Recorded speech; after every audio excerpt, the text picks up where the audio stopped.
Welcome to today's Explainer. We're running a complete, unbiased financial health X-ray on Tronox Holdings plc. We are going to put this basic materials company right under the microscope, analyzing their latest Q1 2026 earnings, digging into a really pivotal S&P credit rating report, and seeing exactly how Wall Street is currently pricing their stock. If you want a clear, data-driven look at where this company stands right now, you are in the exact right place. Here is our roadmap for today. We've got a lot of ground to cover, moving from Tronox company snapshot and operational earnings right through their credit health, shareholder yields, analyst forecasts, and a final synthesis. All right, Section 1, Tronox, a company snapshot, focusing on their vertically integrated basic materials business. We're kicking off our diagnosis with a top-level look at what this company actually does. They employ roughly 6,500 people globally and control their entire supply chain, from mining heavy mineral sands all the way to manufacturing the final industrial chemicals. Their primary product and the absolute driver of their business is titanium dioxide, or TiO2.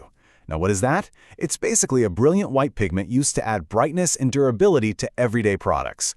We're talking the paint on your walls, the plastics in your car, the paper on your desk. Tronox is one of the world's leading producers of this crucial material, alongside a very valuable byproduct they produce called zircon. Moving right along to Section 2, our Q1 earnings breakdown, and the momentum-building numbers we're seeing. Let's see how their operational metrics actually shape up. Tronox generated $760 million in Q1 revenue. That represents a solid 3% increase year over year, and, importantly, it's up 4% from the prior quarter. You know, for a cyclical materials company, that top-line sequential growth is exactly what investors want to see. Next, looking at profitability, they delivered an adjusted EBITDA margin of $62 million for the quarter. That gives them an adjusted EBITDA margin of 8.2%. Now, while that is down year over year from a much higher 15.2% margin back in early 2025, it actually represents a 9% improvement sequentially from the previous quarter. So we're seeing signs that margins might finally be stabilizing. But hold on, here is the why it matters anchor for you. Despite that top-line revenue growth, Tronox actually posted a net loss of $103 million. So why the drop? Well, it was largely driven by the company absorbing $15 million in restructuring charges. They strategically closed their Botlek and Fuzhou pigment plants to rationalize their global assets and basically save cash. When we break down the segments, the picture gets really clear. TiO2 volumes rose 5%, hitting their highest first-quarter level since 2022. But the real standout? Zircon. Sales volume there surged a massive 57% year over year. This volume growth in their core products was strong enough to offset the lower average selling prices they were seeing across the board. In fact, CEO John Romano hit the nail on the head regarding this dynamic. He pointed out that they're seeing a clear inflection point. Those volume increases successfully mitigated pricing pressures early in the quarter, and with new price actions and surcharges now taking effect, management totally expects this momentum to translate into meaningful, positive free cash flow for the full year 2026. Let's pivot to Section 3, a credit and liquidity checkup, focusing on some recent S&P Global ratings revisions. We are shifting our focus from the income statement straight to the balance sheet. What is super interesting here is the unique macroeconomic catalyst behind S&P's decision. S&P affirmed Tronox's CCC+ rating, but actually upgraded their outlook from negative to positive. The reason? Geopolitical tensions and supply chain disruptions in the Strait of Hormuz. These disruptions have caused sulfur and freight costs to absolutely spike for Tronox's sulfate-based Chinese competitors. Because Tronox relies largely on a different chloride-based production method, this global disruption has practically handed them a temporary competitive pricing advantage and a chance to grab market share. Even with that positive outlook, we can't ignore the fact that Tronox's balance sheet remains highly leveraged. Their adjusted debt-to-EBITDA ratio sits at a lofty 13x.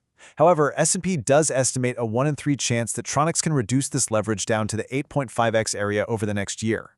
They're carrying $3.3 billion in total debt, but they do maintain adequate near-term liquidity. We're talking $126 million in cash and a $350 million revolving credit facility. And to pad that cash position even more, they just upsized their accounts receivable securitization program by $45 million. S&P laid out some very clear scenarios for the future. The upside bull case for a ratings upgrade heavily relies on Tronox sustaining that lower 8.5x leverage ratio, successfully unwinding their inventory, and actually generating positive free cash flow. On the flip side, the bear case focuses on severe macroeconomic risks. Specifically, they're watching out for any physical damage to assets in the Middle East, a weakening of liquidity, or unexpectedly breaching the leverage covenant on that revolving credit facility we just talked about. All right, on to Section 4, dividends and shareholder yield. Let's track the payouts and see how Tronox is returning value directly to you, the investors.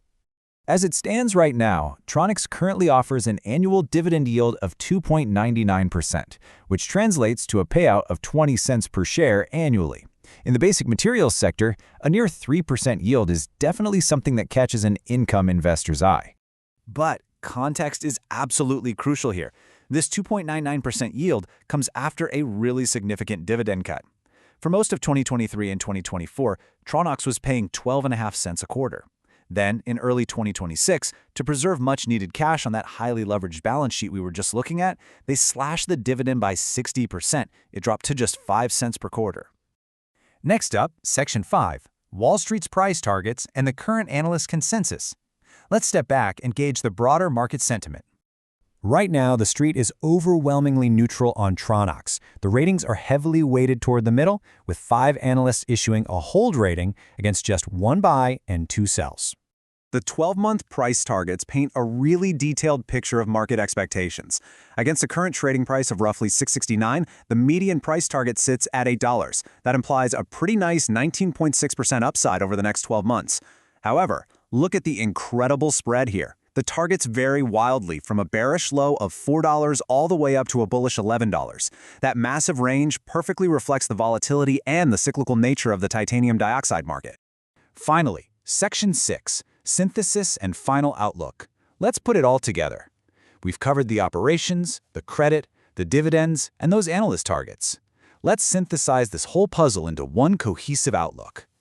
The path forward for Tronox is defined by a really delicate balancing act. On the positive side, they have clear operational tailwinds. They're expecting Q2 volumes to grow in the high single digits, and their aggressive cost improvement program is targeting up to $175 million in run rate savings by year's end. They are even exploring a strategic move downstream into rare earths. But, and it's a big but, these powerful catalysts are heavily balanced against massive macroeconomic risks. The exact same supply chain issues that are currently helping their competitive pricing are also causing severe freight and raw material inflation. If that inflation spikes too high, it risks destroying end market demand altogether while they're still trying to manage that heavy debt load. Which leaves us with this final, absolutely crucial question to consider. With the recent S&P outlook upgrade, solid Q1 volume beats, and announced price increases already on the books, has the market accurately assessed the future value of Tronox? Or is that 13x leverage ratio hiding deeper risks? Thank you so much for joining me for this explainer. Keep analyzing, keep learning, and we'll catch you next time.